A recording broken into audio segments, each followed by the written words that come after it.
El tema número 1 de hoy, de esta mañana, se llama el complot contra Jesús. El complot. Escuchen atentamente, amados hermanos. Es una enseñanza distinta, ¿sí? Con mucha información, sí. Espero que traigan libreta y apuntes para que apunten. No se distraigan y no anden buscando ahí que sea Dios hablándoles. Dejen que el Espíritu les hable y no dejen que la herramienta los distraiga. Tengo que ser directo. Que sea el Espíritu que les hable. Es bien importante que el Espíritu quiebre lo que tiene que quebrar. De verdad. ¿Cuántos dicen amén? El complot contra Jesús. Ya no quiero decir ni perder más tiempo en decirles que vamos a hacerle una pausa a la serie que llevábamos de Primera de Corintios, Segunda de Corintios, porque estas 4 próximas semanas vamos a estar aprendiendo acerca de este tema tan importante. Debemos de tener conocimiento bíblico exactamente de lo que sucedió en esos tiempos que acabamos de ver. Por eso el video, para tener un preámbulo, un conocimiento previo. Las imágenes pues no son a ciencia cierta que así no sabemos que no es así, pero nos da una idea de lo que pasó, de lo que se quiere transmitir, para que podamos plasmarlo. Somos muy visuales casi todos. Y quiero que tengamos este entendimiento, porque nosotros le llamamos a este tiempo que viene Semana Santa, pero ¿cuál Semana Santa si nuestras vidas están hechas un desastre? No es para una semana, el llamado de Dios no es para una semana, es para que de aquí en adelante nuestras vidas sean santas. Amén. Así es que vamos a estar viendo, y alrededor de los 4 evangelios que tenemos en la Biblia, que nuestro Señor Jesucristo, nuestro Dios, nos los dejó a través de los escritores que Él utilizó, hay una serie de puntos y una serie de situaciones, muchísimos puntos. Cuando ustedes leen detenidamente los 4 evangelios, hay muchísima información acerca precisamente de la muerte y resurrección de nuestro Señor Jesucristo. Yo solo voy a ver algunos aspectos. No nos bastarían 4 domingos, no sé cuánto tiempo nos llevaríamos en poder disgregar todo esto. No creo que nos alcance la vida para poder entender todo lo que el Señor hizo. Solo 4 domingos, pero son aspectos, 4 puntos que vamos a estar viendo cada domingo para poder entender y darle peso a lo que tiene verdaderamente peso en nuestra vida, que es el sacrificio de nuestro Señor. Así es que vamos a tratar de abarcar todo lo inherente en estas 4 semanas. Yo he orado y pido al Señor que nos alumbre el entendimiento y que aprendamos de su palabra que nos tiene aquí, y que por su amor y su pasión hoy cantamos lo que cantamos, hoy vivimos lo que vivimos. Y como dijo Pablo hace 8 días, estamos locos por el Señor. Amén. Así que tenemos que situarnos en situaciones, valga la redundancia, que provocaron tensión, presión, provocación en torno al ministerio del Señor ya ahí. En esta primera parte vamos a ver un plan muy bien diseñado, muy premeditado, con todas las agravantes de la ley: alevosía, ventaja y premeditación. Las 3 agravantes. Y vamos a ver cómo este plan fue de tal manera diseñado y planeado por grupos que ni siquiera tenían una relación íntima entre ellos, es decir, buena, para que me entiendas. Así es que vamos a hablar acerca de esto. También vamos a hablar posteriormente del arresto, desde luego pues el Calvario, y desde luego que su muerte, sacrificio y resurrección. Que Dios nos ayude, hermanos, porque necesitamos fundamento. Necesitamos fundamento para no andar de religiosos confundiendo la Semana Santa con religiosidad. Necesitamos conocer, necesitamos entender. Todos sabemos y hemos leído que había un plan malvado de asesinar a nuestro Señor Jesucristo. Era un plan secreto entre varias personas con una puntual y especial atención: asesinar al Señor. Quitarlo porque estaba siendo muy popular entre el pueblo de Jerusalén, y pues eso restaba importancia a unos grupos muy poderosos, influyentes. El tema de hoy se llama el complot. ¿Qué es un complot? El diccionario, de la Real Academia Española dice que es una conjuración o conspiración de carácter político o social. ¿Has oído la palabra conspiración? ¿Sí la has oído? Sí, ¿verdad? Conspiración se refiere a una acción secreta y planificada de un grupo de personas para lograr un objetivo ilícito o ilegal. Escucha, implica la coordinación de las acciones en secreto, a menudo con el propósito de manipular situaciones o eventos en beneficio propio. Así que vamos a ver cómo un grupo de personas poderosos, influyentes, llevan a cabo este plan secreto, este complot, esta conspiración para derribar a lo que representaba amenaza para ellos, para derribar o matar, entiéndase. Y los 4 evangelios, hermanos, los 4 evangelios tocan este tema, este punto acerca del complot contra Jesús. Por eso es que aquí es donde quiero empezar porque es que es lo que detona hacia lo demás. Quiero que lo veamos de tal manera. Yo se los dije, va a ser distinta la enseñanza porque sí hay mucha historia, hay mucho que aprender. Y es bien importante tener este conocimiento. Acompáñenme a Mateo 26, por favor. Yo les voy a rogar que se traigan sus Biblias, que se traigan sus apuntes. Mateo 26, por favor. Vamos al primer evangelio. Mateo 26, versículo 3. Entonces, ¿ya están ahí, hermanos? El epígrafe, el subtítulo dice: el complot para prender a Jesús. De ahí viene el título, en sus Biblias, en la Reina Valera, eso dice. Versículo 3, entonces, léanlo conmigo. ¿Los quién? Los principales, ¿qué? Sacerdotes. ¿Qué otro? Los escribas y los ancianos del pueblo se reunieron en el patio del sumo sacerdote. ¿Para qué? Para prender con engaño a Jesús y ¿qué? Y matarle. Versículo 5, perdón. Pero decían: no durante ¿qué? La fiesta, para que no se haga ¿qué? Alboroto. Acompáñenme a Marcos 14:1, por favor. Mateo, Marcos, ahí es el que sigue. Mateo, Marcos, Lucas y Juan, ya se lo saben, hasta en canción de la iglesia infantil. Mateo y Marcos 14:1. Escucha, 2 días después, ¿qué? A ver, me detengo. ¿Qué día sería entonces? ¿La Pascua cuándo fue? Viernes. Y dice el escritor, 2 días después. Entonces, ¿en qué día es? Miércoles. Y la fiesta de los panes y sin levadura buscaban los principales sacerdotes, los escribas, cómo prenderle por engaño y matarle. Versículo 2. Decían: no durante la fiesta. ¿Para qué? Para que no se haga alboroto del pueblo. Acompáñenme a Lucas 22. Mateo, Marcos, Lucas. Quiero que ustedes mismos vean. Me dicen cuando estén ahí. ¿Ya están ahí? Estaba cerca, ¿qué? La fiesta de ¿qué? De los panes sin levadura, que se llamaba. ¿Y quiénes? Y los principales sacerdotes y los escribas buscaban cómo matarle, porque temían al pueblo. Acompáñenme a quien abunda un poco más y da más elementos y más información en los evangelios de este aspecto. Juan 11, por favor. Ahí adelantito, para que ya ven cómo es importante. Juan 11, por favor. ¿Ya están ahí? Juan 11:45. Y el título es el complot para matar a Jesús, dice Juan 11. Entonces, muchos de los judíos que habían venido para acompañar ¿a quién? A María, y vieron lo que hizo Jesús, ¿qué? Creyeron en él. Versículo 46. Pero algunos de ellos fueron a los ¿quién? Fariseos, y les dijeron lo que Jesús había hecho. Entonces, los principales ¿quién? Sacerdotes, los fariseos se reunieron en el concilio y dijeron: ¿qué haremos? Porque este hombre hace muchas señales. Si le dejamos así, todos creerán en él. Y vendrán los romanos y destruirán nuestro lugar santo y nuestra nación.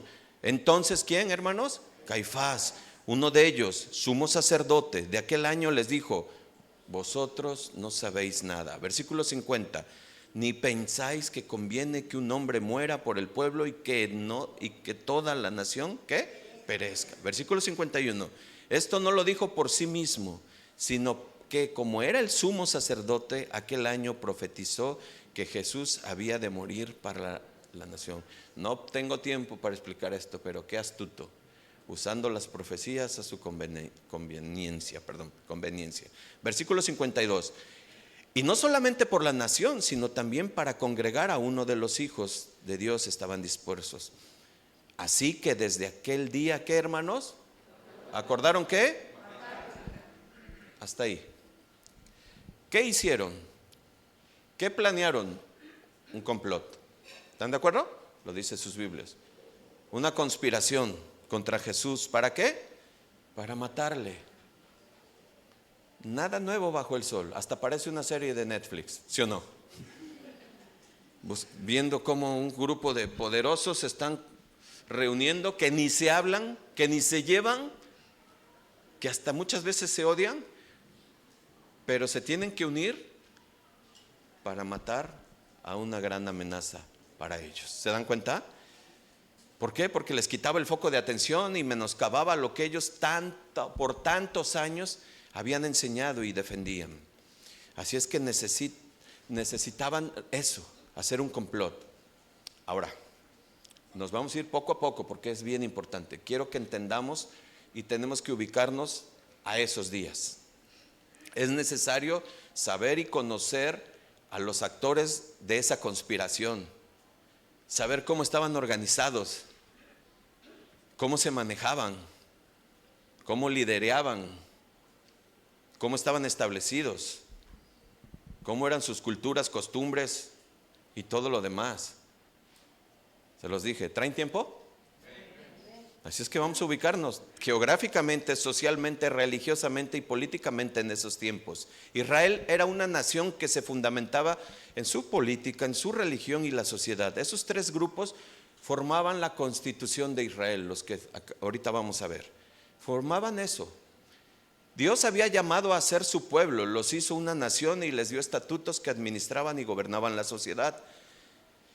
Por eso, para poder alcanzar a ver esto y entender el funcionamiento de Israel y ver esos poderes, tengo que saber y meterme ahí para poder ver por qué tanta rabia, por qué tanta coraje, por qué tanto al grado de decir lo tenemos que matar. A mí me impresiona esto, hermanos. ¿Qué fue lo que hizo Jesús para enojarlos tanto? ¿Qué hace que grupos tan poderosos en Israel se unan para hacer un complot contra él? Algo que nadie hubiera podido hacer, unirlos a estos tres grupos. Nadie.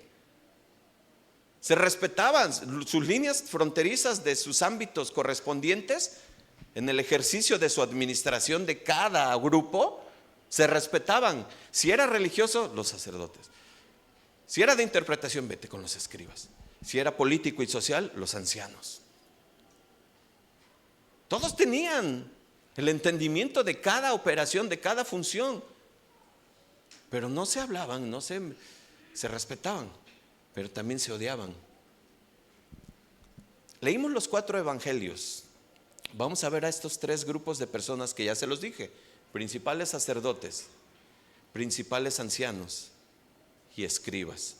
No te me adelantes, yo sé que escuchaste fariseos, yo sé que escuchaste otros, pero descúbrelo conmigo en esta enseñanza para que sepas quiénes eran estos 3 grandes grupos.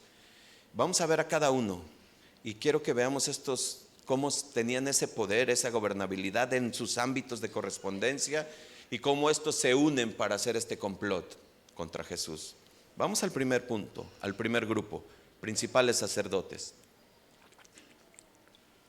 Era un grupo que tenían la gobernabilidad del templo.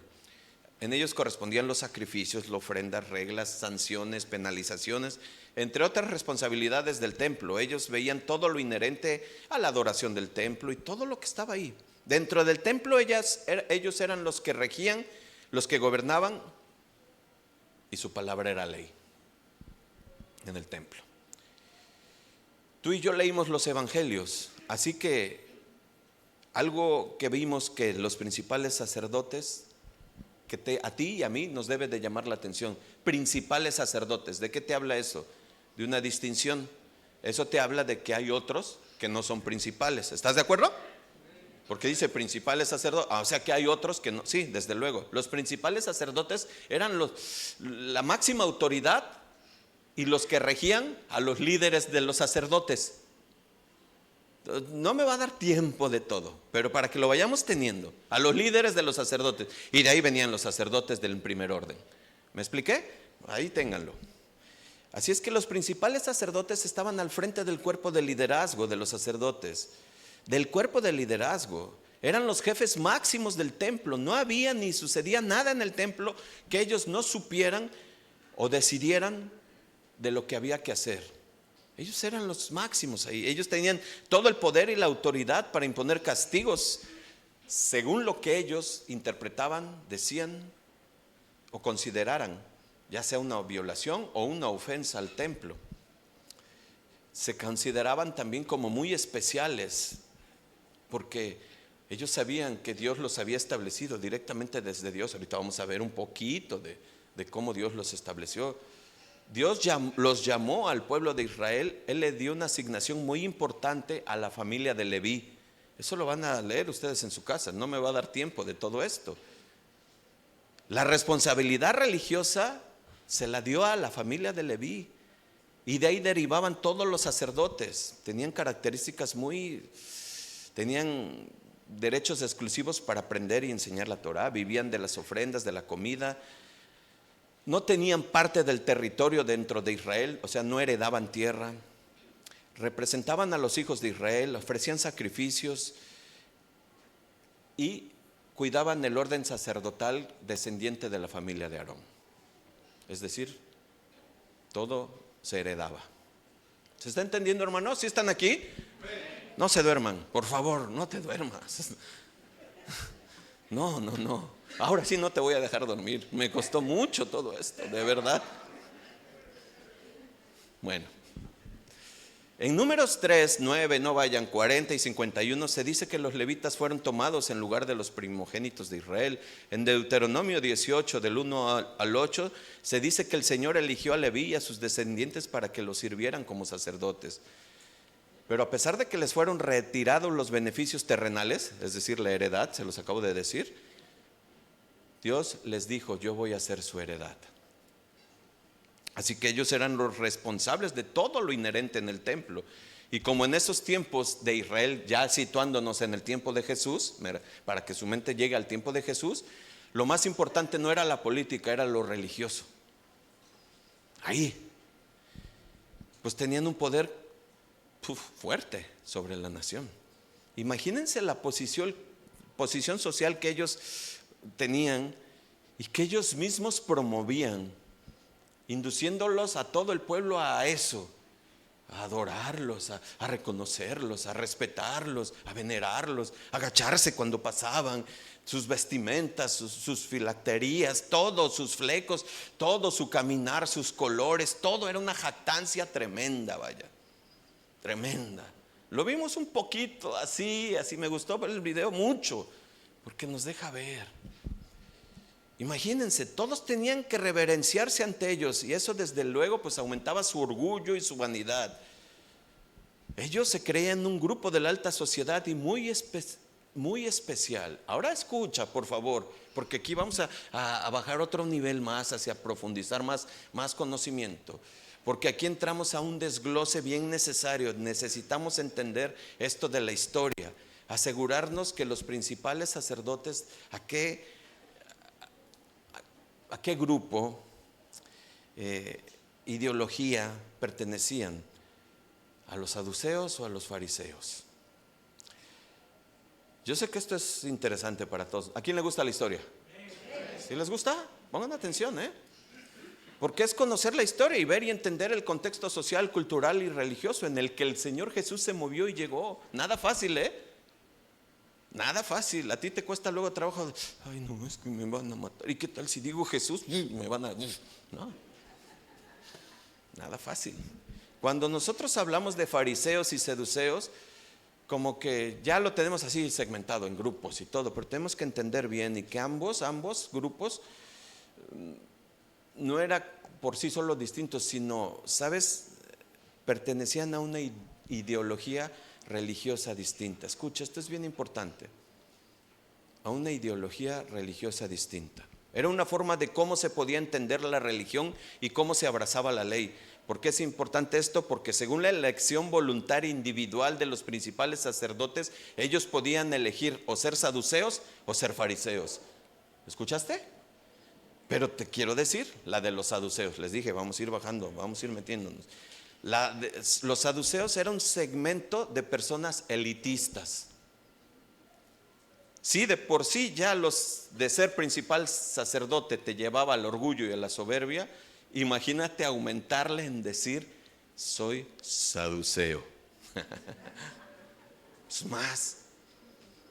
Esa era la ideología de los saduceos. Se relacionaban con la gente más importante de la alta sociedad. Y aunque eran minoría, estaban siempre en las posiciones más importantes de autoridad y poder en Israel. Incluso ellos eran los que se codeaban con la élite, con los altos mandos de Roma. Así es que, contéstame esto: si alguien tuviera aspiraciones en cargos prominentes, sociales, culturales, políticos y religiosos, ¿a qué ideología se tenían que apegar? Muy bien. Vamos a la otra: fariseos. Ellos no tenían como primer enfoque esto, la fama, la fortuna. Escucha, tranquilo, obviamente nadie rechaza eso. Nadie sin sabiduría de Dios. Nadie. Los fariseos tenían dentro de sí divisiones. Dentro de ellos había niveles. ¿Has escuchado eso? Hasta dentro de los hay niveles. Ustedes agreguen después lo que quieran. Pues hasta dentro de los fariseos había niveles. Había de los de la escuela del Shammai, con los que se apegaban a una ley, al estricto, más estricto cumplimiento de Hillel. También la escuela de los Hillel. Pero también estaba, ¿se acuerdan de Saulo? ¿A qué escuela pertenecía? Gamaliel. Había muchas escuelas. Así es que el primer enfoque y objetivo de los fariseos era la obediencia estricta de la ley. Eran muy celosos en esto y se enfocaban mucho en esto, que todos debían observar y cumplir la ley. A ver, voy a ir a estar haciendo esto para que no se me pierdan y no se duerman. ¿De qué grupo estamos hablando? Del primer grupo. Había 3 grupos que hicieron complot contra Jesús. ¿Cuál es el primer grupo? Y de ahí estamos derivando hacia lo demás. ¿Estás de acuerdo? ¿No te estás perdiendo? Bueno, perfecto. Los fariseos eran famosos por ser muy celosos, muy minuciosos en su observancia de la interpretación de la ley, al punto de dejar morir a alguien para no contaminarse. Eso lo sabes si lo conoces, no me da tiempo, pero así eran. No, yo no lo toco, está contaminado. Cuando tú lees sobre el regreso del exilio y la reconstrucción de Jerusalén, encontramos a hombres temerosos de Dios y conocedores de la ley como Esdras. De hecho, Esdras era un escriba. Cuando veas en tu casa Esdras 7:6, te vas a dar cuenta que Esdras era un escriba. Escucha, ahorita vamos a entrar al grupo de los escribas, dentro de los 3 grupos principales, y te vas a entender que dentro de esos grupos escribas también había fariseos. No te pierdas, por favor, no te pierdas. Nehemías, después de que leemos esto del regreso, del exilio y la reconciliación, Nehemías y Esdras tenían un deseo genuino de vivir en integridad y buscar respetar y obedecer la ley. Al parecer el movimiento de los fariseos inició con ese mismo celo. Sin embargo, con el paso del tiempo, los fariseos hicieron a su Dios el legalismo por el cumplimiento de todo. Aunque ellos, como también el pueblo, no podían cumplir con la ley a cabalidad completa, ellos promovían una imagen falsa de que sí lo hacían, los fariseos. ¿Se acuerdan de las palabras de Jesús? No vayas, Lucas 12:1, cuando le dice: cuídense de la levadura de los fariseos. ¿Cuál era la levadura de los fariseos? ¿Cuál era? La hipocresía. Ellos se jactaban de que cumplían, de que sabían, conocían, pero escucha esta enseñanza, nos va a dar mucha luz. Dice Jesús, cuídense de la levadura, o sea, de la hipocresía, eran falsos. Este hecho de querer demostrar lo que no eran, los llevó a ser endurecidos, duros hacia el prójimo, hacia Dios, desarrollando una falsa apariencia de piedad. Pero Jesús tuvo que confrontarlos diversas situaciones fuertes, duras. Solo escucha Mateo 23 en adelante. Léelo en tu casa. Hay de vosotros, escribas y fariseos, hipócritas, porque diezmáis la menta y el eneldo y el comino y dejáis lo más importante de la ley, la justicia y la misericordia y la fe. Esto era necesario hacer sin dejar de hacer aquello. Luego les dice el 24, guías de ciegos que coláis el mosquito y te tragas el camello. Versículo 25, ay de vosotros, escribas y fariseos, ¿qué? Hipócritas, porque limpiáis por fuera del vaso y del plato, pero por dentro estás lleno de robo y de injusticia. Versículo 26, fariseo, ciego, limpia primero lo de adentro del vaso y del plato para que también por fuera. Les dejo de tarea hasta el 36. Léanlo. Por cierto, ¿hicieron su tarea? ¿Cuál era la tarea?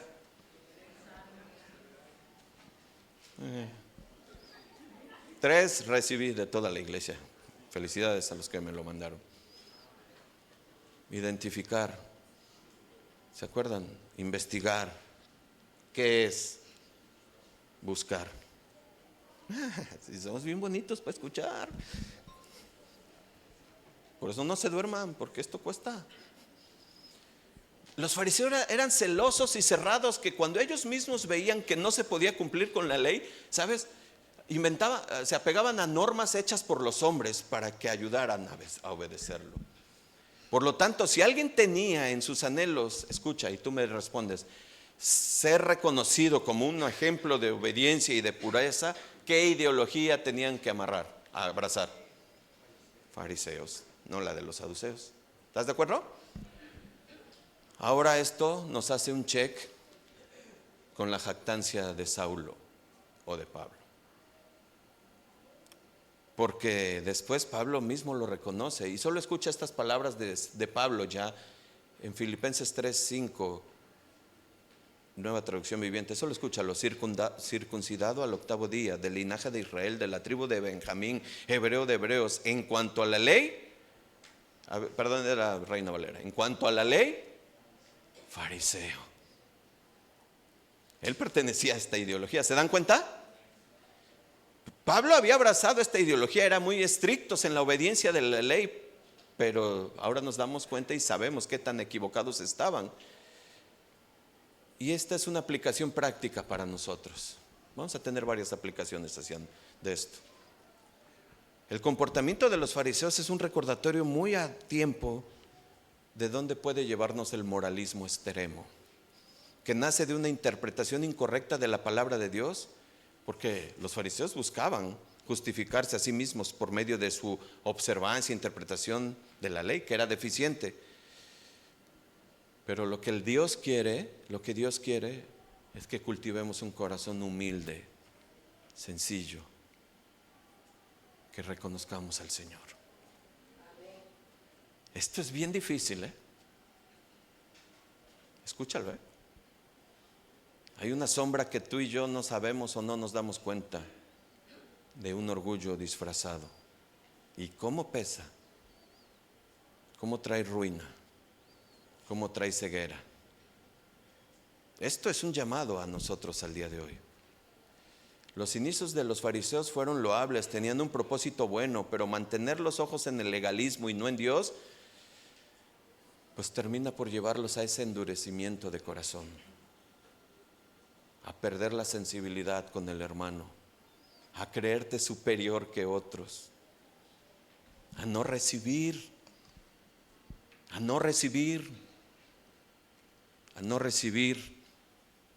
exhortación de alguien que es menor que yo. Wow. Wow. ¿Se entiende? Vamos a, no, esto está hermoso para mí. Después de estas dos precisiones que hicimos acerca de los principales sacerdotes y que entendimos quiénes eran los saduceos y los fariseos, estas ideologías, podemos ver y entender un poco mejor que los principales sacerdotes en su mayoría eran saduceos, porque les gustaba mucho la ostentacidad y les gustaba jactarse, ¿no? Así es que yo sé, vienen muchas preguntas a nuestra mente, porque puedes decir, también tenían fariseos. Tranquilo. Deja que Dios te hable. No juzgues lo que estás escuchando. Juzga que sea Dios en tu corazón. Vamos a ver el otro grupo, ¿les parece? Nuevamente Mateo 26:3. Lo vamos a poner en pantalla para que no vayan, porque de ahí vamos a recordar esto. Entonces, los principales, ¿qué? Sacerdotes, los escribas y los ancianos del pueblo, hasta ahí me quedo. ¿Cuáles vimos? Los principales sacerdotes. Ahora vamos. No, nos vamos a santar a los ancianos del pueblo. ¿Por qué? Ya van a entender por qué los escribas los dejo al último. Ya van. Los ancianos del pueblo, desde luego ellos por decisión libre podían ser miembros de una u otra ideología. ¿Cuáles? ¿Saduceos o fariseos? Los ancianos en el pueblo no estaban tan relacionados con lo religioso. Ellos eran más sociales y políticos. Por lo que podemos deducir rápidamente a qué grupo pertenecían. ¿Cuál crees que pertenecían? Claro. Claro, sí se va entendiendo, ¿verdad? Sí. Sabemos que por los evangelios y por un problema específico que tuvieron con Jesús, doctrinal, los saduceos estaban muy equivocados. Ellos no creían en la resurrección. Escucha, y llegó Jesús a confrontarlos. Ahora sí, Mateo 22, nueva traducción viviente, versículo 23. Léelo y escucha. Escucha, por favor. Ese mismo día se acercaron a Jesús algunos, ¿qué? Saduceos, líderes religiosos, que dicen que no hay resurrección después de la muerte. Le plantearon la siguiente pregunta. ¿A quién? A Jesús. Maestro, Moisés dijo, si un hombre muere sin haber tenido hijos, su hermano debe de casarse con la viuda y darle un hijo para que en el nombre del hermano continúe. Ahora bien, supongamos que había 7 hermanos, el mayor se casó y murió sin dejar hijos, entonces su hermano se casó con la viuda. El segundo hermano también murió y el tercero se casó con ella. Lo mismo sucedió con los 7. Por último, la mujer también murió. Entonces dinos, ¿de quién será esposa en la resurrección? Pues los 7 estuvieron casados con ella. A ver, acuérdense, le están poniendo como que una trampa. Y ellos no creían en la resurrección. Ay, hermanos, no me quiero adelantar. Versículo 29, Jesús contestó, el error de ustedes es que no conocen las escrituras. ¿Y no conocen qué? El poder de Dios. Pues cuando los muertos resuciten, no se casarán ni se entregarán en matrimonio. Escúchenlo, qué tremenda enseñanza. En este sentido serán como ¿quién? Como los ángeles del cielo. Versículo 31. Ahora bien, en cuanto si habrá una resurrección de los muertos, dice, nunca han leído las escrituras. O sea, qué ignorante eres de veras. Jesús no. Mucho después de que Abraham, Isaac y Jacob murieran, Dios dijo, yo soy el Dios de Abraham, el Dios de Isaac y el Dios de Jacob. Por lo tanto, Él es Dios ¿de quién? De los que están vivos y no muertos. Aquí se necesita el Espíritu para entender esto. Les está haciendo ver cómo sí hay vida después de. ¿Me estoy explicando? ¿Sí lo ven? Sí, ¿verdad? Versículo 33. Cuando las multitudes lo escucharon, ¿quedaron qué? Atónitas ante su enseñanza. Wow.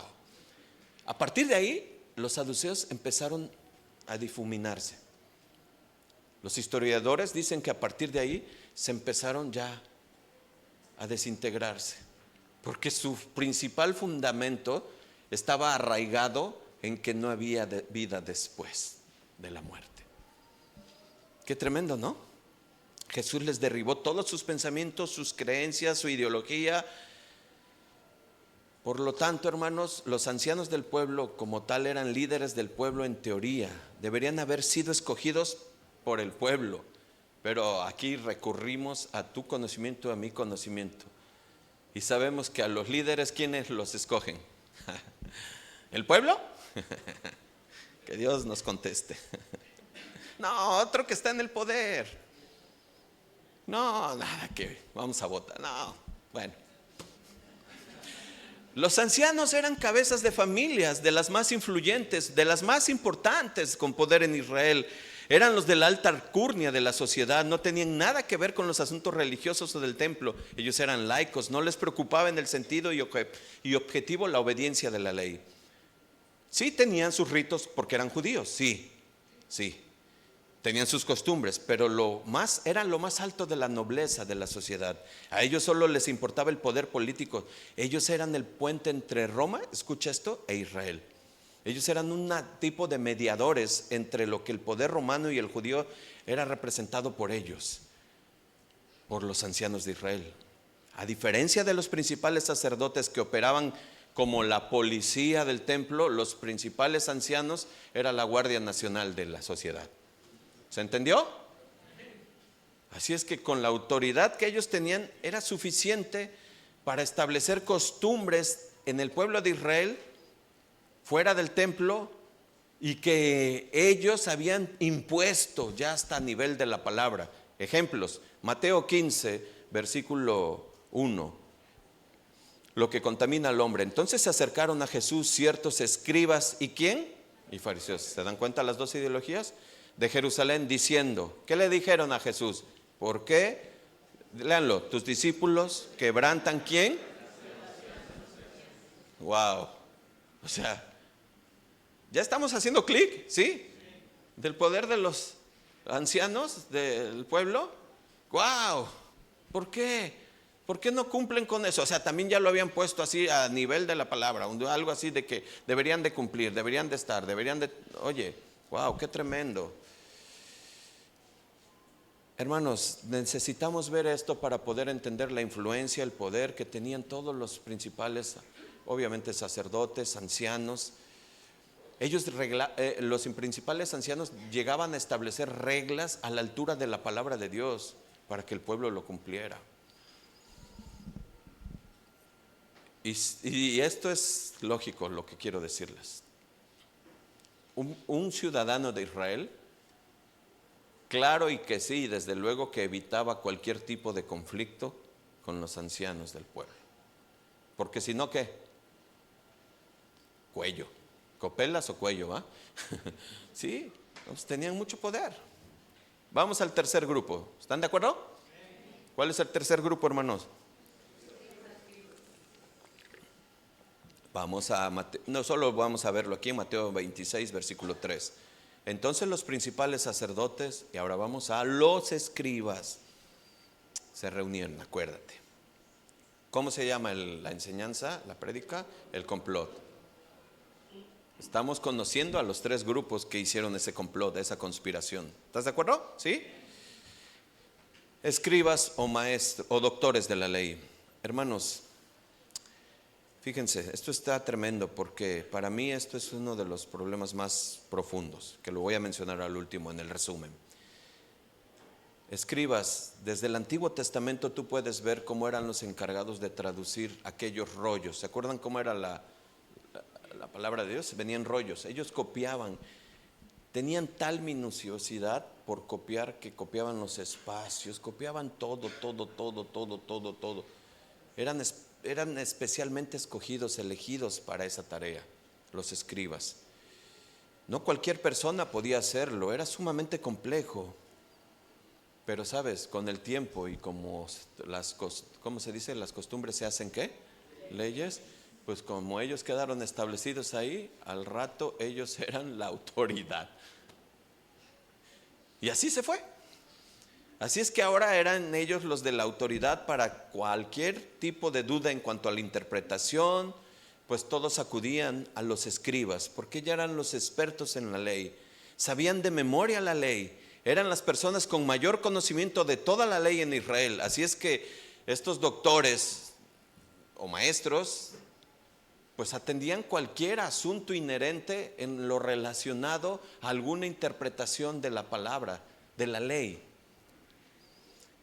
Ellos conocían todo. Era un grupo muy fuerte, muy religioso, con mucho poder también.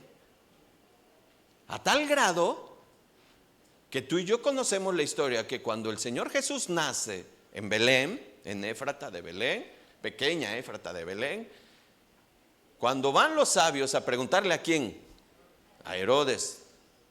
¿A cuál Herodes? Ahí viene en examen. Herodes el Grande. ¿Cuántos Herodes hubo?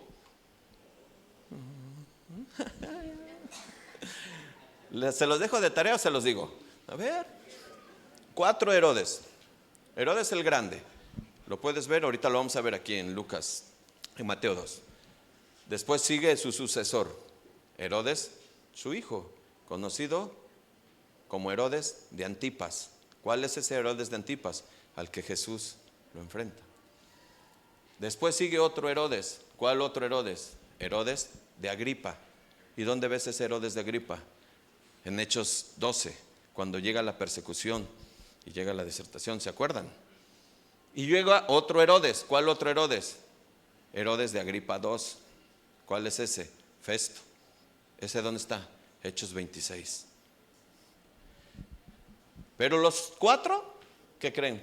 Pertenecían o descendían de una tribu. ¿De cuál? No, edomitas. ¿Quiénes pertenecían a los edomitas? ¿De dónde vienen? ¿De quién? Díganlo. De Esaú. ¿Qué significa Edom? Rojo. ¿Por qué decían rojo? Porque Esaú tenía el pelo como rojizo. ¿Ya entendimos? ¿Ya entendimos? Bueno, se los dejo de tarea también.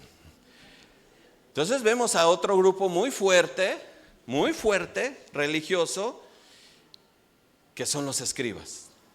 Y Herodes recurre a ellos. Acompáñame a Mateo 2 para que lo confirmes. Mateo 2, versículo 1. Cuando Jesús nació en Belén, en Judea, en días del rey Herodes, ahora ya sabes cuál Herodes, vinieron del oriente a Jerusalén unos magos, diciendo, ¿qué decían? ¿Dónde está el rey de los judíos que ha nacido? ¿Te imaginas? Otro que se enardeció porque le digo, ¿cómo? Espérate, si yo soy el único rey. No, está bueno. Porque su estrella hemos visto en el oriente y venimos a adorarle. Oyendo esto el rey, ¿qué dijo? Se turbó. Y toda Jerusalén, pues claro, porque le tenían miedo. El rey enojado iba a poner Y convocados, ¿a quiénes, hermanos? Léanlo conmigo. ¿A quiénes? A todos los... Me detengo, máxima autoridad del templo, ¿sí? Y a los... ¿Quiénes tenían que saber dónde iba a nacer el Mesías? ¿Quién?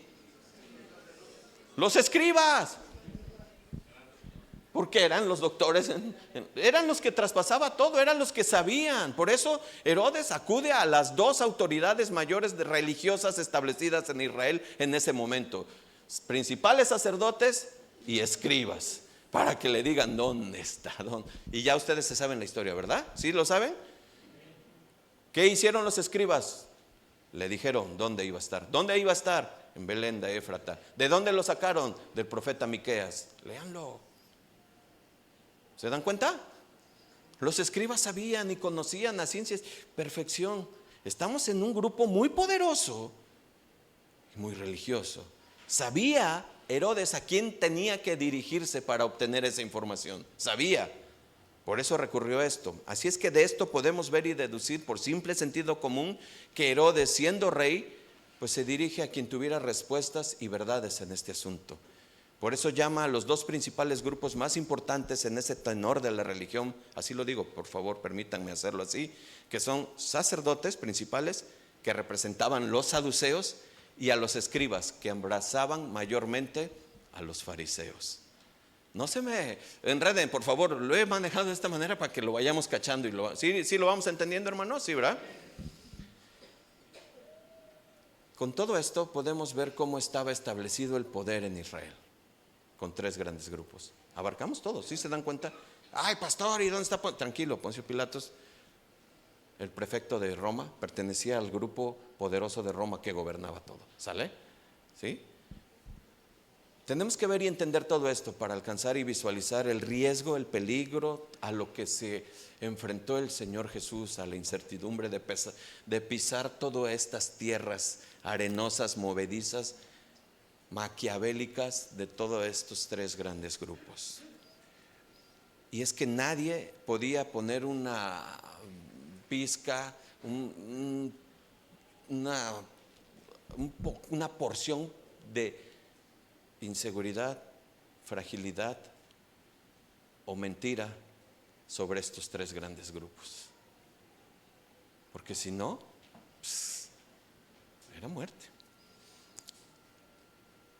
Todo estaba perfectamente orquestado para que la sociedad estuviera bajo control en todos los aspectos: religioso, cultural y político. ¿No les suena familiar eso? ¿No? Ay, hermanos. El pueblo estaba entregado a su ley. Ellos tenían fe en ella, en los aspectos de costumbres que para ellos representaba todo. Eran muy estrictos en su cumplimiento, en su vigilancia, en su observancia, en todo lo que decía, en cómo se debían de lavar las manos, cómo se debían de vestir, en el día de reposo, en qué tenían que hacer, todo. No había un espacio, por así decirlo, para lograr o alguien que trajera algo nuevo, que diera libertad o alivio al pueblo, porque ya estaba todo, según ellos, según estos tres grupos, en control. Ya estaba esto ya atendido. Los principales sacerdotes tenían el poder religioso, los escribas tenían la doctrina y la enseñanza, los principales ancianos tenían el poder político y las relaciones con Roma. Todo estaba. ¿Se dan cuenta? ¿Sí?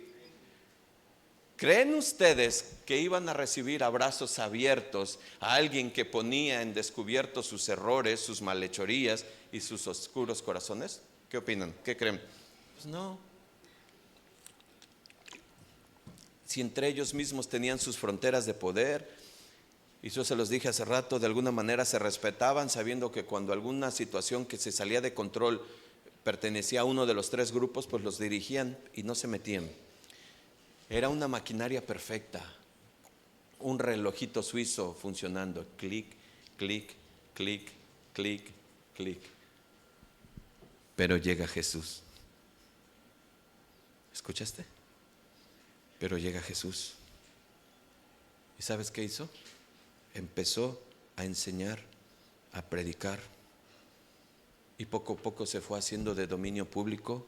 Y claro, salió a flote los errores religiosos, doctrinales y sociales. En pocas palabras, estos tres grupos estaban perdiendo su poder. La autoridad del templo ya no eran los principales sacerdotes, la interpretación y la enseñanza ya no estaba en manos de los escribas, y la sociedad ya no se rendía a los ancianos, sino a Jesús. La respuesta, hermanos, era obvia. Imagínate, después de tener esto por cientos de años, milenarios, llegó, escucha por favor, el libertador, el manso, el humilde, el que los abrazó con amor, con pasión y con compasión. Y su arma más poderosa fue el amor.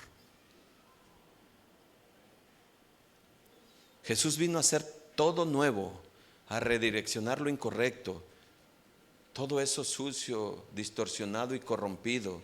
Vino a limpiar lo que se había ensuciado. Juan el Bautista ya lo había profetizado. Lucas 3:5, solo ve, escucha: todo valle se rellenará y se bajará todo monte y collado. Los caminos torcidos serán enderezados y los caminos ásperos serán allanados, y verá toda carne la salvación de Dios. Tremendas palabras. Era Jesús. Y es ahí justo donde estaba su poder, su ganancia y su control de estos tres grupos. Ahí. Ellos añadían cosas incorrectas, dejaban y permitían cosas blasfemas.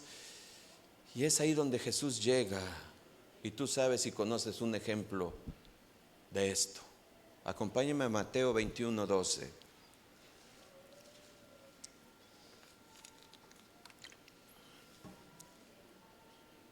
¿Ya están ahí? Y entró Jesús en el templo de Dios y echó fuera todos los que vendían y compraban en el templo, y volcó las mesas de los cambistas y las sillas de los que vendían palomas. Y les dijo: escrito está, mi casa, casa de oración será llamada, mas vosotros la habéis hecho cueva de ¿qué? A ver, por un momento imagínense la cara de los principales sacerdotes. Imagínenselos. Imagínate a alguien que llega a tu casa y que te dice, ¿sabes? Estás haciendo una herejía con lo que tú estás enseñando aquí en tu casa. Espérate, ¿y tú quién eres? Déjame subir. Y empieza a subir y se mete hasta tu cuarto principal y te empieza a quitar. Espérame, ¿y tú quién eres? Lo que Jesús estaba haciendo es eso, hermanos. Lo más maravilloso de esto y que tú y yo hemos aprendido de este pasaje es que cuando Jesús llega a un lugar, a una iglesia, Él sana, Él limpia, Él cambia, porque su espíritu está. Y dice el versículo 14, y vinieron a Él en el templo ciegos, cojos, ¿y qué? Y los sanó. Versículo 15, pero los principales sacerdotes y los escribas, viendo las maravillas que hacía, y a los muchachos aclamando en el templo diciendo, Hosana, Hosana, hijo de David, se indignaron. Y si tú ves indignar, es algo que les enfureció.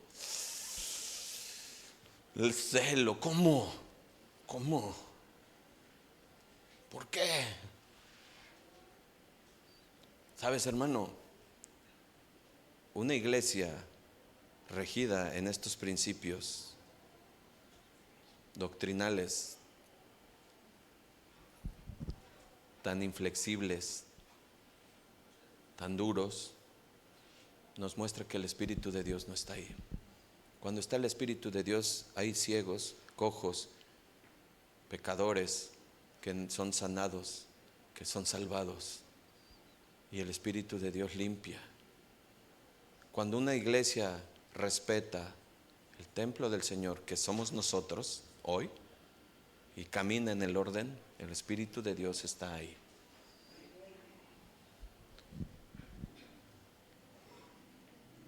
Quiero que de aquí en adelante, porque nosotros podemos tener esta enseñanza hasta aquí y poder decir en nuestro corazón, qué malvados eran estos fariseos. Ay, no lo tengo aquí. Qué malvado es ese principal sacerdote. Ojalá hubiera yo estado ahí. ¿Cómo no me encontré con ese saduceo para enseñarle quién soy yo? Que en nombre de Jesús no se hace eso. Quiero que entiendas que a partir de aquí esto fue dado para que entiendas que tú y yo tenemos algo de estos tres grupos. Que eso es lo más triste, lo más duro y lo más confrontativo de hoy. Quiero dejar esto muy claro, amados hermanos, porque quizás pasa por tu mente esto, el enojo con estas personas.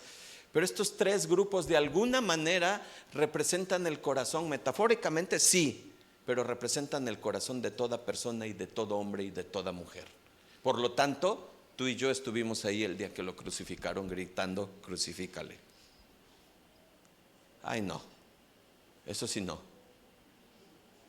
Pues sí, eso sí. No podemos ver a ellos y señalarlos y decir, ¿cómo no se dieron cuenta? Tú y yo estuviéramos ahí igual. Ve a Pedro. ¿Y sabes qué hace Jesús, amado hermano? Jesús lo sabe y conoce y sabe perfectamente quién eres tú y quién soy yo. ¿Con qué intención estás escuchando esto? ¿Te enojas cuando te confrontan? Jesús sabe lo duros que somos, lo irrespetuosos que somos muchas veces con lo que Dios pone como autoridad. Sabe Jesús, sabe y conoce a todos, nos desnuda con su palabra.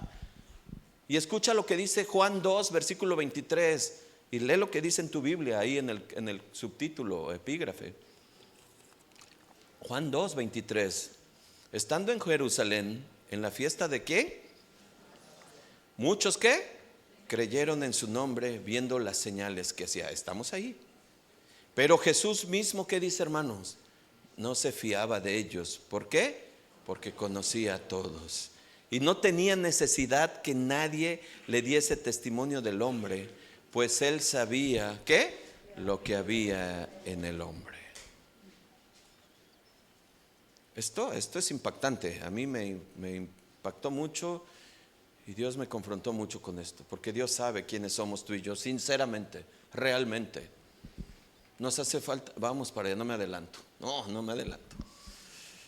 ¿Sabe? Y estas palabras a mí me hicieron eco en mi pensamiento y en mi memoria, que lo traje a mente cuando yo escuché al Señor Dios Todopoderoso de decir que la maldad de los hombres era mucha en la tierra y que todo designio de los pensamientos de corazón de ellos era de continuamente solo el mal. Génesis 6:5. ¿Sabes por qué? Porque esa es nuestra intención realmente, continuamente el mal, continuamente estamos pensando mal, continuamente no recibo, continuamente estoy ahí. Dudo de lo que Dios hace. Pero sabes, Juan el Bautista decía, Juan 3:30, es necesario que Él crezca y que yo mengüe. Y es ahí donde tenemos que aprender esto, hermanos. El complot tiene vigencia todavía en los días de hoy. Una frase romana decía que el poder corrompe, pero el poder por completo corrompe completamente. No estamos exentos de caer en la seducción del poder. Es más, déjame decirte algo, esa doctrina de la prosperidad, que muchos salieron de ahí, no nada más era la prosperidad en la economía, sino te inducía hacia el poder, al poder. Y eso se arraigaba mucho, porque el corazón eso es lo que desea, el poder, el poder. Esta gente no quería, estos tres grupos no querían ceder el poder a la gobernabilidad de Dios. Y tú y yo no queremos ceder el poder a Dios en nuestras vidas. Queremos hacer lo que queremos, lo que decimos, lo que pensamos, lo que interpretamos, lo que deducimos, lo que estudié, porque yo soy inteligente, yo estudié, yo esto, y por eso hago esto, ¿sabes? Estás haciendo un complot contra el Señor Jesucristo. No queremos ceder el poder, hermanos. Lo tenemos muy arraigado. Lo tenemos muy comprado. Es mi vida y yo hago lo que quiera con ella. Así es. Así es. Es tu vida hasta que tú decidas rendírsela al Señor. Y por eso andas dando de tumbos, por eso no sabes qué hacer, por eso te trae la incertidumbre, por eso te llegan todas esas nerviosismo, por eso te todo mal, ¿por qué? Porque no le has cedido el poder al Señor. ¿Y cuál es el poder? La confianza en Él, absoluta en Él, total en Él, la fe en Él. Eso es creer en Él. Así que, hermanos, tenemos que ver esto como un espejo y no como un señalador. Qué malos fueron, qué malos somos, qué malos soy. ¿Por qué no reconocieron al Señor? ¿Por qué no lo reconozco? ¿Por qué no se rindieron hasta Él? ¿Por qué no me rindo ante Él?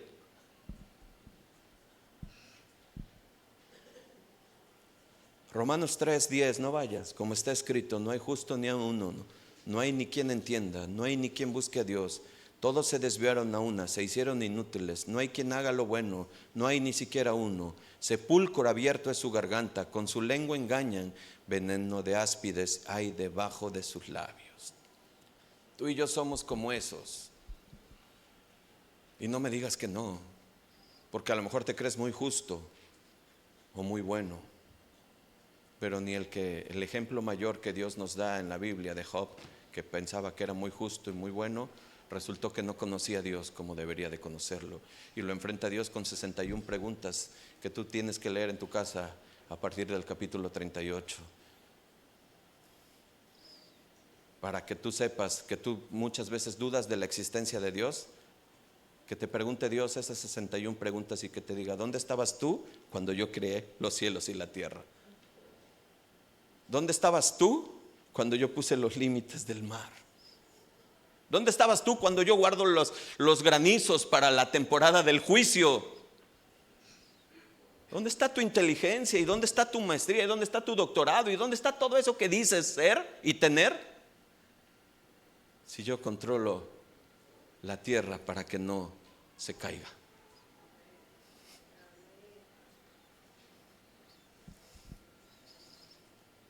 Estos tres grupos le dieron muerte al Señor Jesús, y toda la raza humana estábamos ahí, dándole muerte a Él. Todos. Así que todos somos culpables. Y por lo tanto todos tenemos algo de ellos dentro de nosotros. Todos.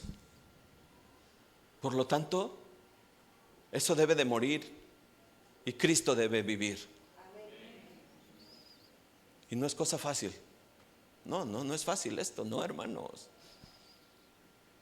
Gálatas 5, Nueva Traducción Viviente, versículo 17. La naturaleza pecaminosa desea hacer el mal, que es precisamente lo contrario de lo que el Espíritu quiere. El Espíritu nos da los deseos que se oponen a lo que desea la naturaleza pecaminosa. Estas dos fuerzas luchan constantemente entre sí. Entonces ustedes no son libres para llevar a cabo las buenas intenciones. Hay una lucha eterna ahí.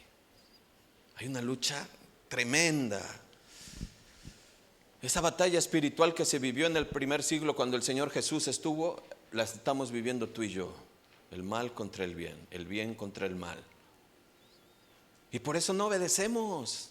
Por eso a los hijos les cuesta trabajo obedecer cuando les dices ve y haz esto. ¿Pero por qué? Y esto y el otro y ponen miles de excusas. ¿Sabes por qué? Porque no han rendido su corazón al Señor para ser humildes, obedientes. Para hacer sin juzgar, sin preguntar, sin cuestionar, para decir sí. Y es el ejemplo de los hijos como nosotros. Tú y yo somos hijos de un padre. Hermanos, esa batalla es tremenda. Así es que nuestra lucha inició al momento de recibir y abrazar el Evangelio. Y no empezó tu mejor vida. Sí, va a ser allá. Va a ser una vida verdadera, una lucha frontal. Vas contra corriente, que fue lo que hizo el Señor Jesús. Vas contra corriente, vas contra ideologías, vas contra pensamientos, vas contra modas, todo vas ahí porque vas abrazado viendo al Señor, a la cruz, ahí hacia allá, con tus ojos hacia allá, para no caer, no pecar, para ser como Él.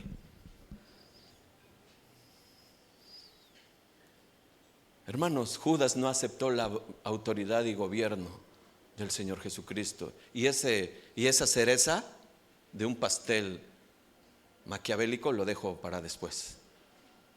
No es parte de hoy. Así que si somos observadores y sobre todo espirituales, podemos ver que sí, solamente hay dos caminos: rendirnos ante el Señor o hacer complot contra Él.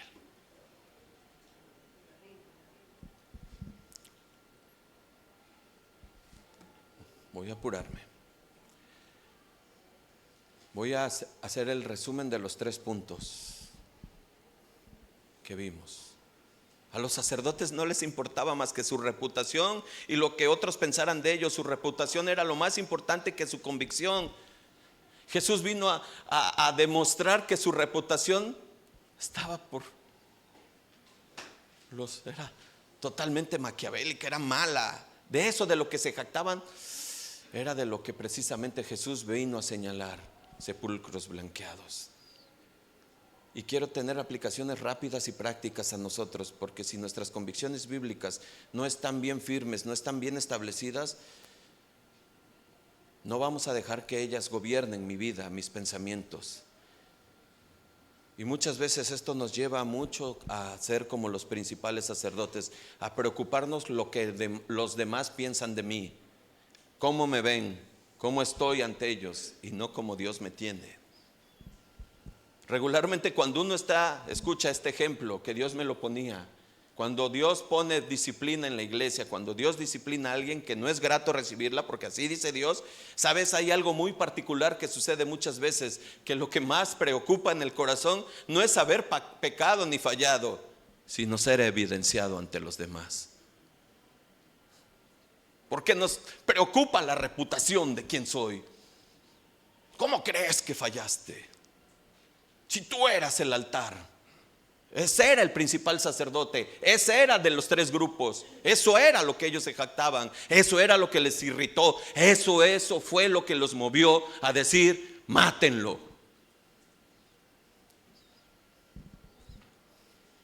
Nos preocupa eso. Y sabes, te digo algo, hermanos, es normal en un corazón caído. Pero yo ya soy nacido de nuevo, sí, pero tenemos esta carne. Y nacimos en pecado. Y vivimos en pecado y crecimos en pecado y estamos en pecado. Por lo tanto, la carne está acostumbrada a pecar. Y cuando ella te lleva a pecar, no te va a delatar, no te lleva a la reflexión como te lleva el Espíritu. Ella te lleva a querer evadir, a querer decir, no, eso se equivocaron, eso no fue bien, eso estuvo injusto, eso estuvo mal, eso estuvo así. No, porque la carne vive en un ambiente de pecado, pero el Espíritu no. Por lo tanto, hermanos, hay mucho que decir.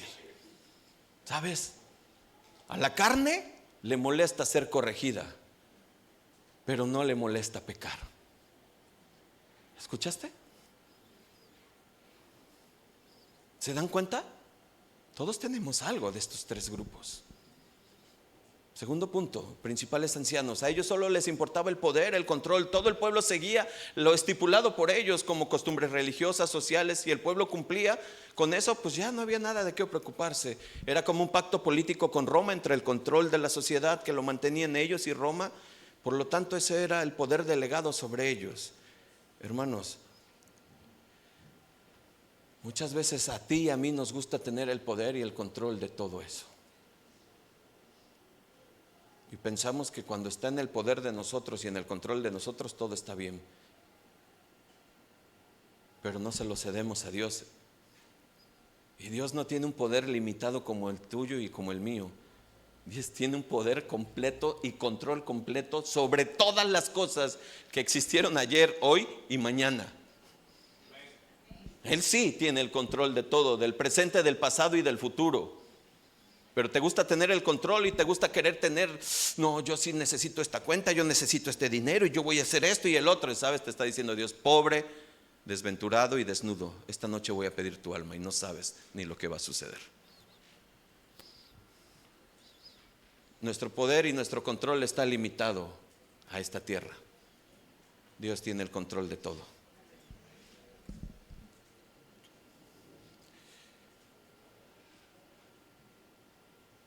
Hermanos,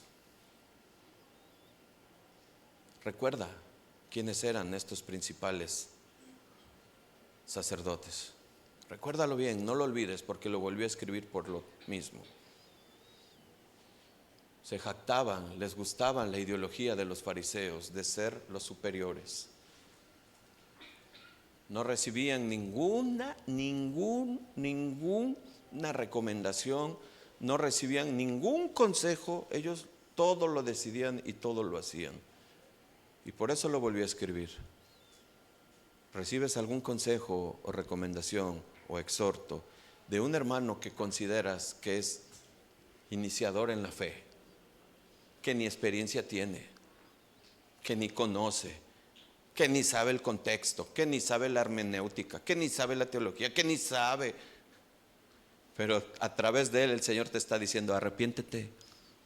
Ah, no, está en mal. No es en ese sentido. Yo deseo que Dios hable a nuestros corazones, amados hermanos. Yo deseo que Dios nos hable, porque somos a veces hasta nuestras mismas esposas. Tú mira, tú ni hables, tú ni sabes de esto. Y las callamos. Y Dios te está hablando. Y Dios te está hablando, ahí te está diciendo. Te está diciendo orgulloso, soberbio. Y tú, no, ¿tú qué sabes? A mí, no. Ay, hermanos, todos tenemos algo de estos tres grupos. Y el pecado que está muy arraigado en todos de toda la humanidad es el orgullo. Y si no hacemos a un lado el orgullo, Dios va a trabajar con eso. Dice Santiago 4:6, Él da mayor gracia. Por esto dice, Dios resiste a los soberbios y da gracia a los humildes. Para venir a Jesús, para llegar a Jesús debes humillarte ante Él. Escucha, debes humillarte, si no, no podrás. No podrás. ¿Escuchaste? no podrás. El orgullo sale a flote, hermanos, y no nos damos cuenta. Queremos saber, conocer, tener. Y vuelve a decir Dios, pobre, desventurado. ¿Qué tienes que no te ha sido dado? Dice Pablo. ¿Qué tienes que no te haya sido dado? ¿Qué tienes? ¿De qué te jactas? ¿De qué te jactas? Dice el Señor. Para venir a Jesús hay que humillarse.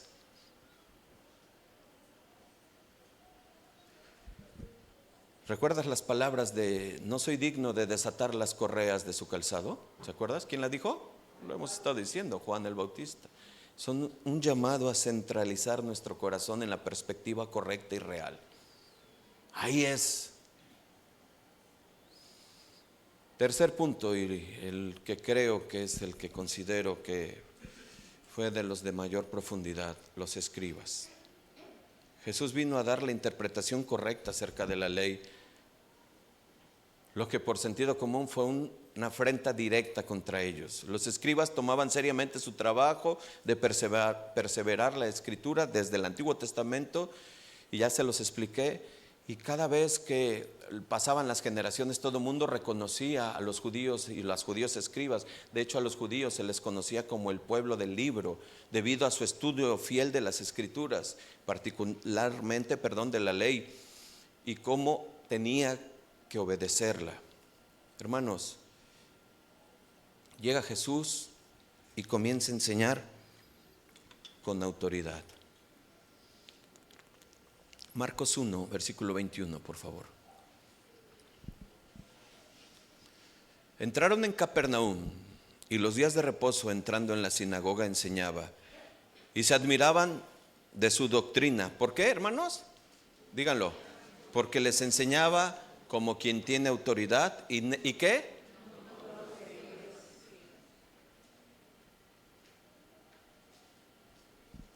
Gloria a Dios por esto.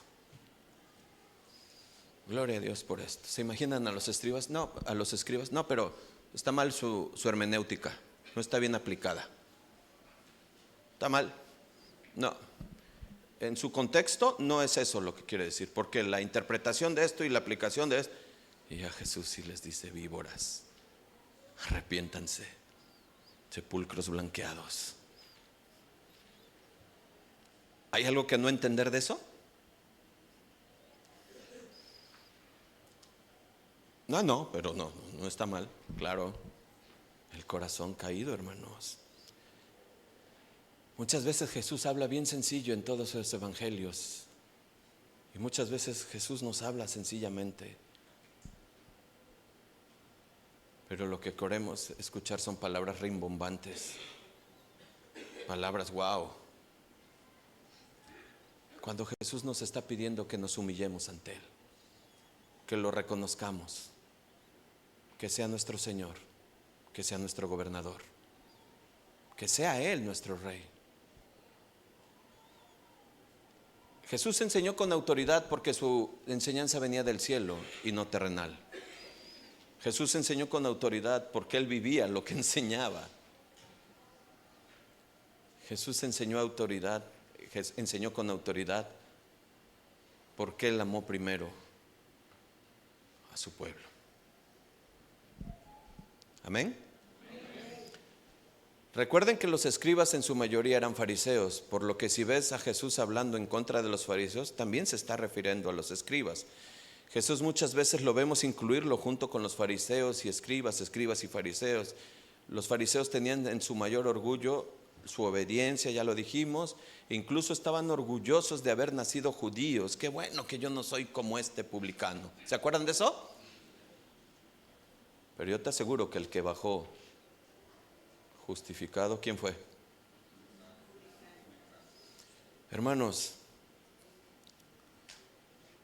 yo creo que Dios nos está hablando muy claro hoy, ¿o no? Muy claro. Y creo que muchos ejemplos podemos ver acerca de esto, porque cuando tú escuchas y ves, y cuando Pablo, gracias a Dios que Dios no nos oculta nada y nos deja ver todo lo que sucedió en el corazón de Saulo, el perseguidor, aquel que estamos estudiando, aquel que perseguía a la iglesia, según él, a los que él lo hacía por las convicciones correctas, pensando en que defendía la causa de Dios, ¿no? Cuando se enfrenta al Señor y le dice, ¿por qué me persigues? Y sabemos lo que dice en Filipenses, que ya lo leímos hace rato, fariseo de fariseos, circuncidado al 8º día y todo lo demás de su currículum. Hay algo que no sé si han pensado en alguna vez ustedes en el aguijón de Pablo. ¿Por qué llevo esto? Porque muchas veces necesitamos algo tú y yo para que no nos sobreexaltemos de lo que a veces sabemos, conocemos o entendemos. Y Dios nos va a dar un aguijón para que no nos enaltezcamos. Segunda de Corintios 12, nueva traducción viviente 7. Aun cuando he recibido de Dios revelaciones tan maravillosas, así que para impedir que me volviera orgulloso, se me dio una espina en mi carne, un mensajero de Satanás para atormentarme e impedir que me volviera orgulloso. ¿Sabes una cosa? Tú sabes, conoces lo demás. Ha orado 3 veces y Dios no se lo ha quitado. Él venía de esta cuna de lo que estamos viendo. Él venía de esto, de los fariseos de fariseos. Él venía de la escuela de Gamaliel. Él venía de esto, venía impregnado, hermanos. Pero tú y yo también venimos de escuelas así. Tú y yo también traemos cosas así en el corazón. Tú y yo traemos, hermanos, se ve. Dios lo hace ver. Por eso Dios pone, qué hermoso. Ay, pero pastor, yo nada más venía a ver lo del complot. ¿Dónde quedó el complot? ¿Sabes dónde quedó? En tu corazón y en mi corazón. Teníamos que identificar 3 grandes grupos que el Señor cuando llegó se enfrentó. ¿Y cómo eran ellos? ¿Y qué fue lo que provocó que lo odiaran tanto? Porque ahí estamos terminando casi. Juan 11, 48. ¿Se acuerdan que ya habíamos visto esto? Dice Juan 11, 48. Si le dejamos así, entiéndase, si no lo matamos, están diciendo los principales sacerdotes, los escribas, si no lo matamos, todos creerán en él y vendrán los romanos y destruirán nuestro lugar santo y nuestra nación. Hermano, hermana, te pregunto sinceramente, ¿tú crees que a ellos les preocupaba la nación?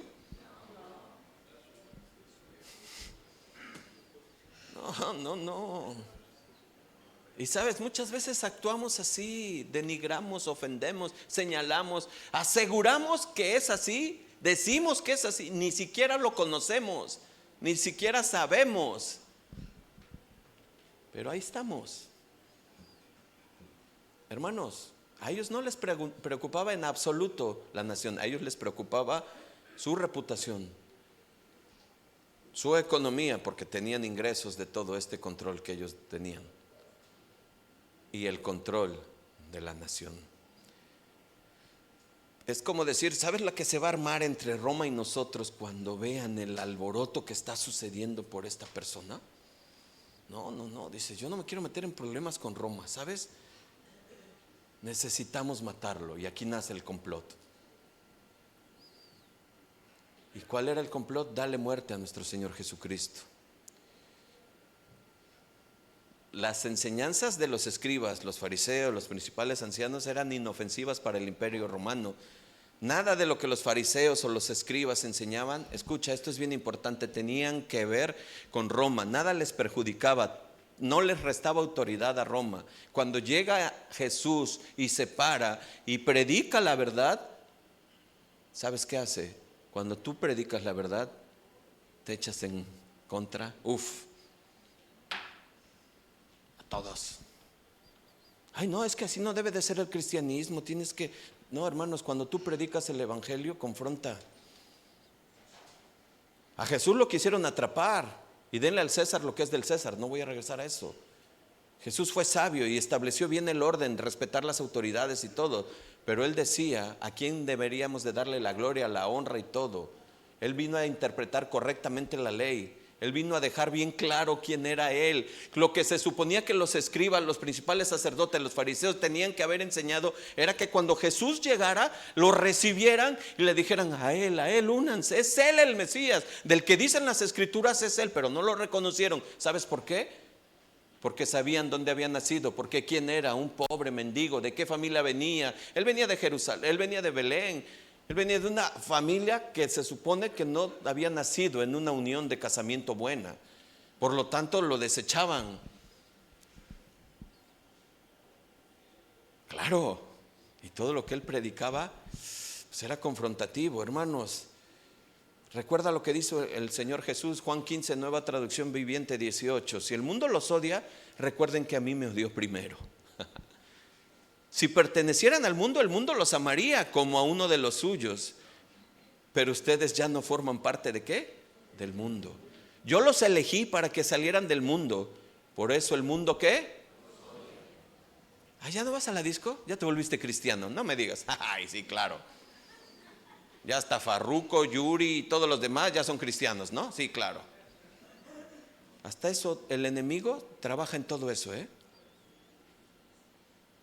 Pero tú tienes que estar firme en tus convicciones. Recuerda lo que dijimos, firme. Y decíamos, y ayer se decía, y lo escribí yo también: Satanás es muy paciente, más que tú y que yo.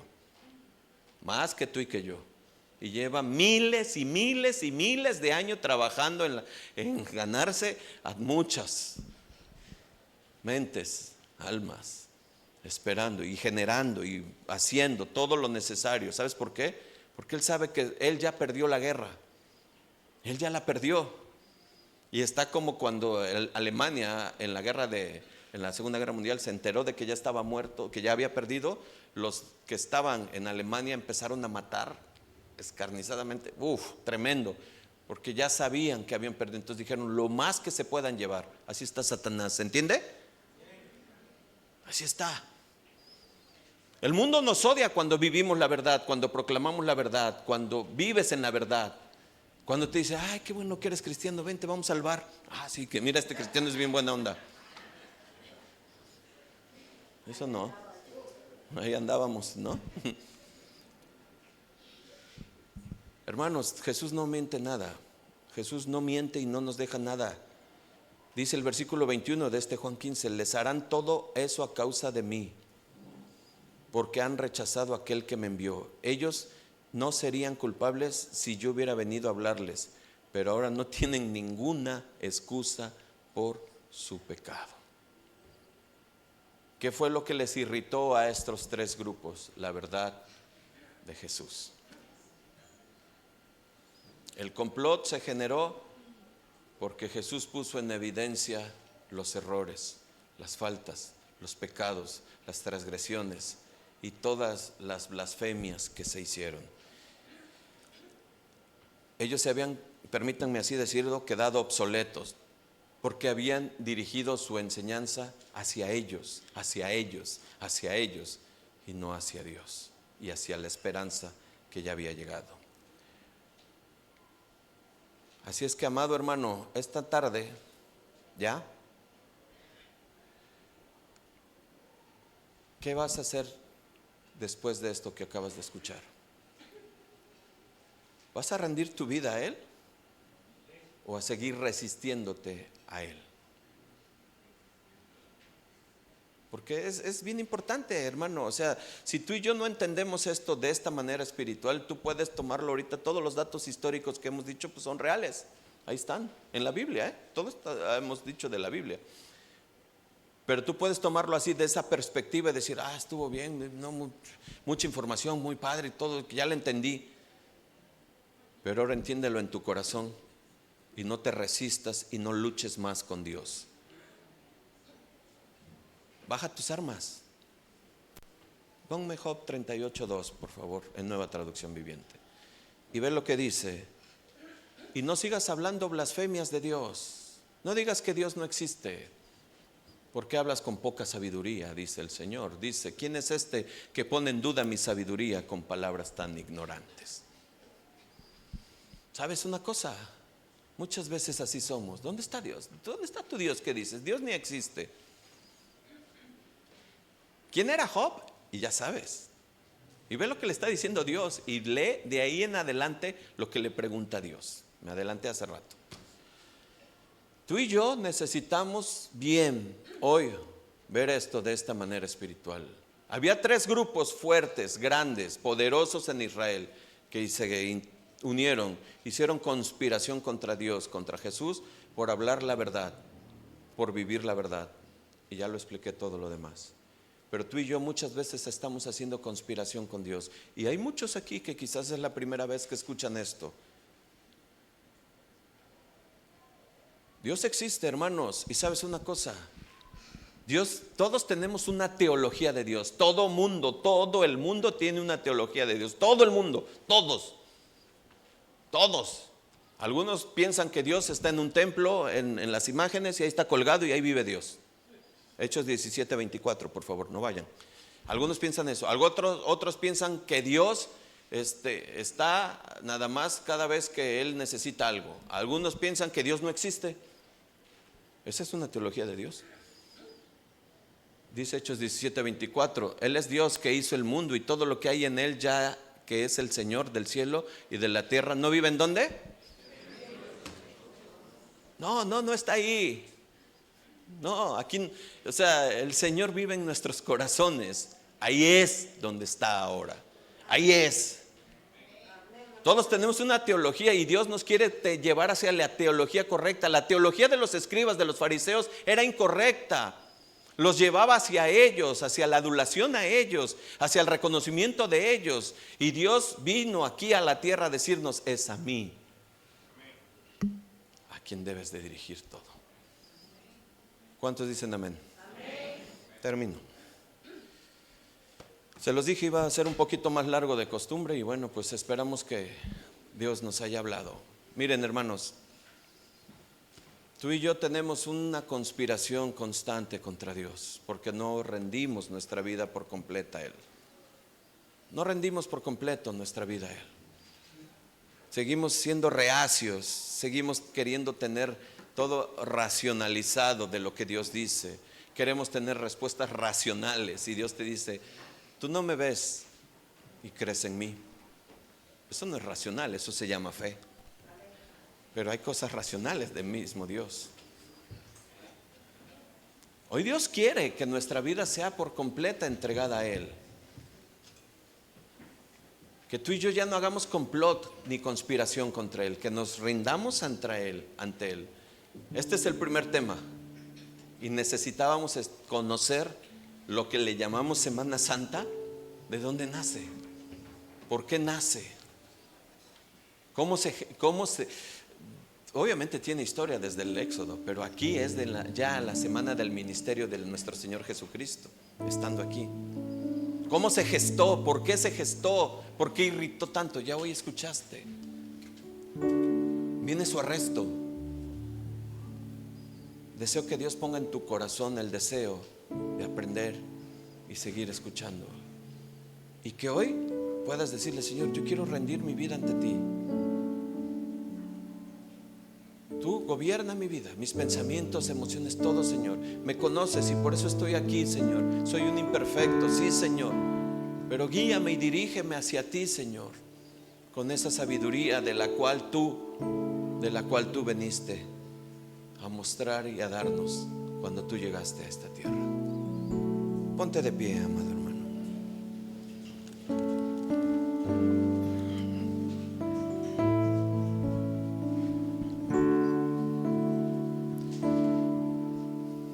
Señor mi Dios, Padre, Señor, gracias, Señor.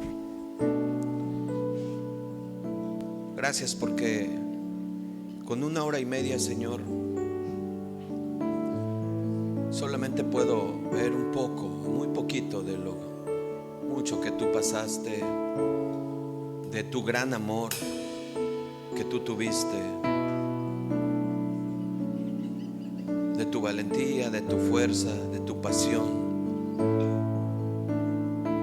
sobre los tuyos, Señor.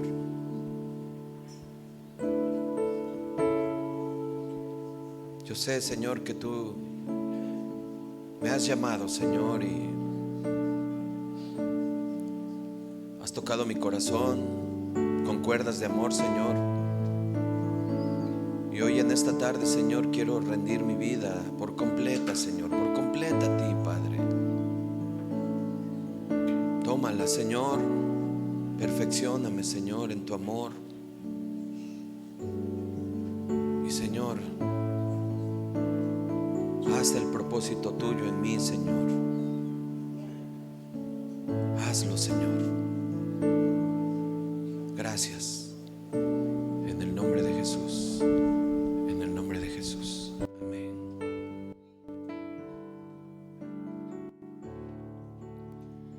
Oh, qué amor,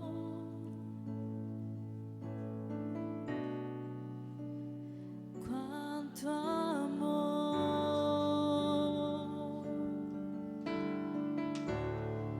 en el camino a la cruz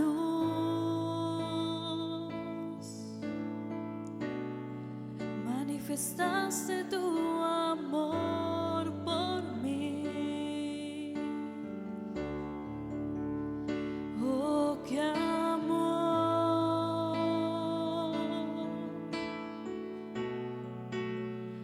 cuánto amor,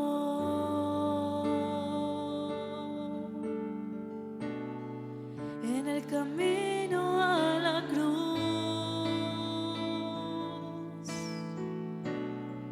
manifestaste tu amor por mí.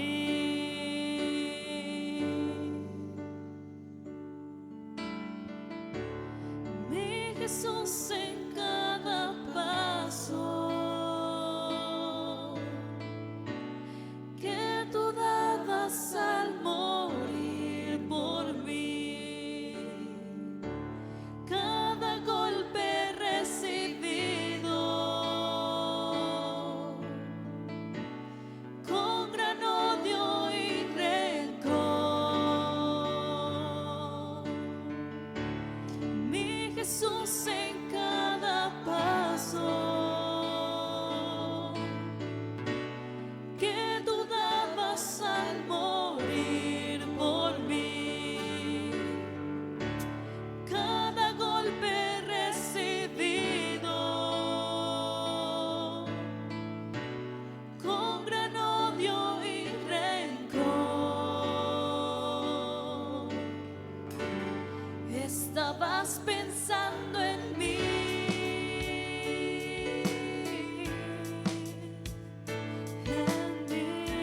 Señor.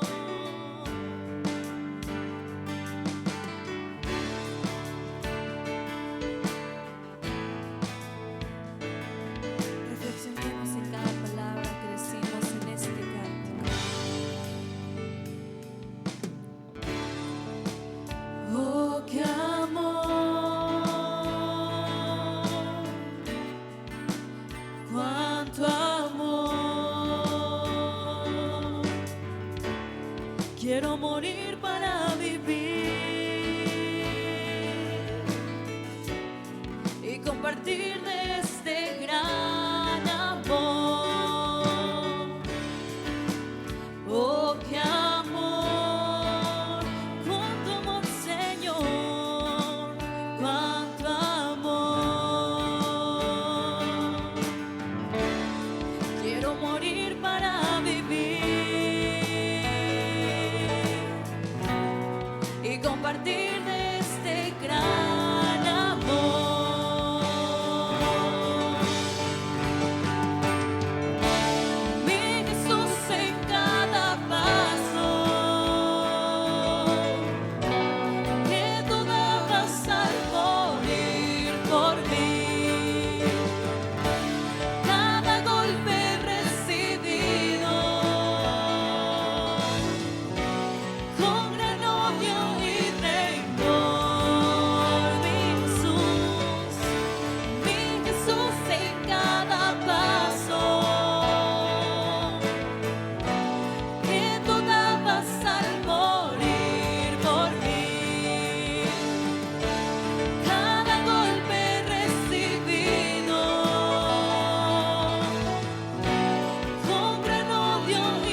Tú eres nuestro mayor ejemplo de amor.